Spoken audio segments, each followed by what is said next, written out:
শ্রীপুর চা বাগান, পাশেই হচ্ছে একটি পাহাড়। অনেকগুলো পাহাড় আছে এখানে, ছোট ছোট।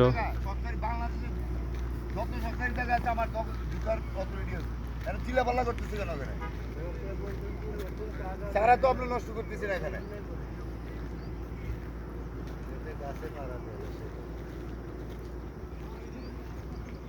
লিজ নিয়ে মালিক হয়ে গেছে না, চিল্লাপাল্লা করতেছে আমরা পাবলিক।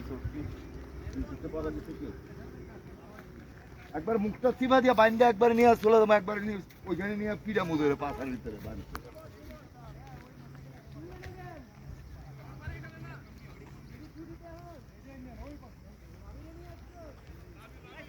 ওরে নিয়ে এনে নে ওরে করেন এখানে আসতে কর।